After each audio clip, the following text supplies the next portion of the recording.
Hey guys, with the new Xbox console coming out right around the corner, I thought it'd be really interesting and important to talk about what I think they can do to actually position themselves to be successful this generation.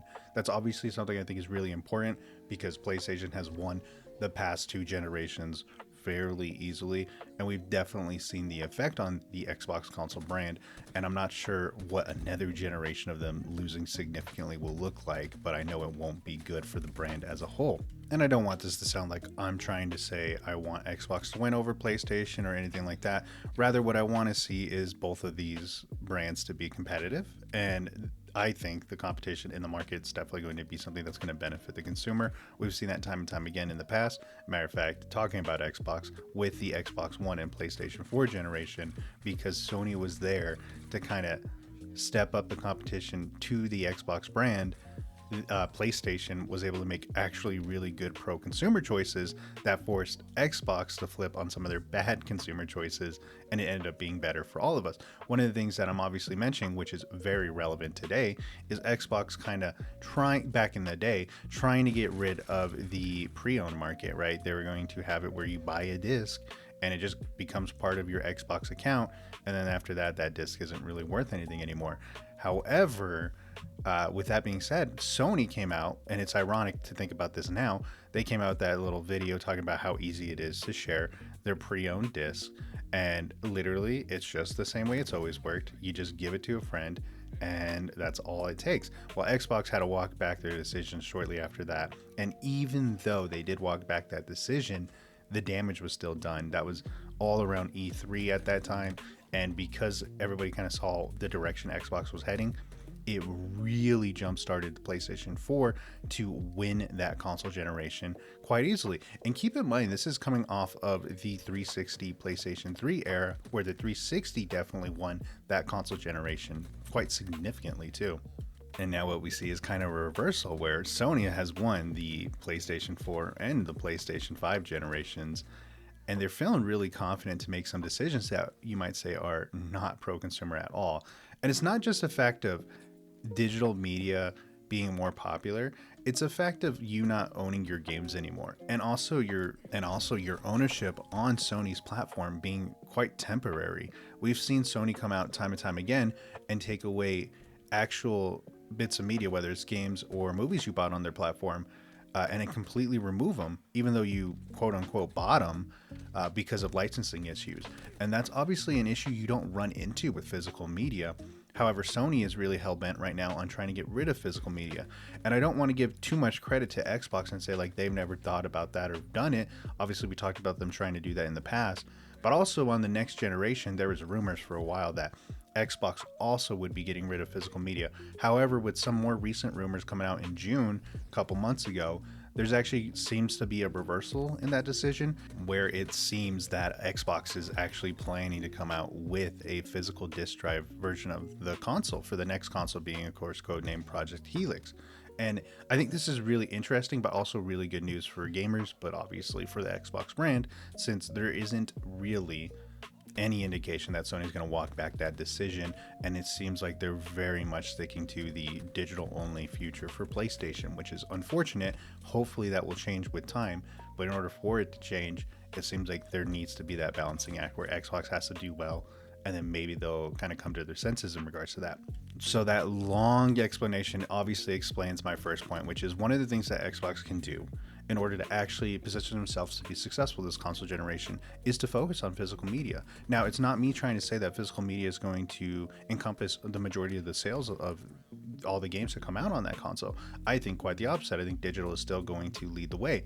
But for a lot of gamers, even gamers who primarily purchase a lot of games on digital platforms, they still like that option of physical media and that understanding that like I can own the actual license for these games, and that really helps promote that console and promotes that platform, as it really generates a lot of confidence in it. One of the things that's really lacking in the Xbox brand right now, it's gotten a little better, especially with the change in CEO, but over the past year, I mean, confidence in the Xbox brand has been plummeting, to say the least. A lot of people for a long time has been saying that Xbox is going to go away, and for a while there it was kind of crazy to think about. It's like, no way.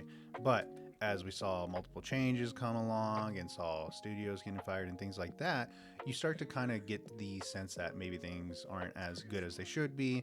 And you worry a little bit about, well, is the Xbox brand going to disappear? Is Microsoft going to cut it? With that being said, with the change in CEO, a lot of us thought that that was just a position to help usher in that change, right? To help make that brand disappear smoothly. However, I think we got that way wrong, because the new CEO is really trying to usher in another golden age of Xbox, and it in no way looks anymore that they're trying to get rid of the Xbox brand. It looks like they're trying to revitalize it. And that might be a last ditch effort where it's like, hey, we're going to bring this thing back, or it is going to go away. But with that being said, they are putting in a lot of effort to actually bring the Xbox brand to a satisfactory level of popularity and performance in terms of revenue and everything like that. Rather than just watch it go away. And I think, as much as some people may not like her, the new CEO is doing a great job. And I think part of the reasons why a lot of people don't like her is obviously Xbox just had another round of layoffs, which is really unfortunate. And they gotten rid of a lot of studios. Now, as much as I hate to see that, and I really do hate to see that, I gotta say, blaming the new CEO for that is a little bit not fair. I mean, she's doing a lot of these decisions based off the decisions of their predecessors, and right now the Xbox brand has to become way more profitable. She's talked about how badly they were losing money on some of these deals with these studios, and the nice thing I would say too is that for a lot of these studios, they didn't just gut them and send them off. A lot of these studios, they actually help either set them up to be independent or to move on to a different publisher to take care of them and take over. Now, that's not the case for everybody. Some people lost their jobs, and that is awful to see. But I'm just saying, in the world of corporate layoffs, this wasn't nearly as bad as it could have been. And I think that just points out that I think she actually cares, at least a little bit, rather than a lot of other people who just don't give a crap and will just send you off into the shadow realm without a care in the world. And the new Xbox CEO has said this, and I will echo it because I think it's actually very accurate. Xbox right now is going through a great reset. They really need to reset this brand and prioritize what actually makes this brand special and successful, and of course profitable. It needs to be profitable, even if, regardless of if Microsoft's involved or not, but it needs to be profitable in order to be self-sustaining. So I think if they're willing to actually bring back physical media on the Xbox Project Helix console and the next generation and everything like that, they're going to position themselves to actually take care of a lot of gamers who care about those types of things. And I also think another thing that is kind of interesting, but it will help them in the long run, is they're designing this console to be kind of a hybrid, where it is an Xbox console, but it also is a PC. And I think that's important to bring up because in a lot of ways, PC is starting to dominate. And, it's kind of funny. I play on PC primarily nowadays, and it has been that way for years. I still run into a lot of PC gamers who don't realize that there are so many gamers on console. I think the majority is still on console. So even though PC is growing, consoles still have a place in the market. And in order to really kind of get the best of both worlds, you need a console that will play both libraries, right? I don't know if Steam will be on the Project Helix console, but I will say, one of the things that I like about PC is I can play my Steam library, I can play my Epic Games launcher library, I can play a lot of my Xbox library, because a lot of those Xbox games are cross-platform. I can play, like, for instance, Halo Infinite on either my PC, or I can hop on my Xbox and play it there. And to me, that's important. So I think Project Helix, if they are actually going through with doing that, that's going to be a massive benefit for that console and for the gamers as a whole. And obviously, we can kind of go on and on about things that we think will make this next generation very successful or what we want to see. But this is already coming close to a 10-minute video, so I'm going to wrap it up with one more point. And I think the very next thing they can do to really benefit gamers and win this generation is don't price gouge gamers. It is certainly not a secret that everything is getting more and more expensive nowadays. Video games are getting way more expensive. Consoles are getting more expensive. And to a certain level, some of that's understandable. What I mean by that is obviously inflation has gone up quite a lot over the past 5 years. And we are in a RAM crisis where, memory is just through the roof expensive.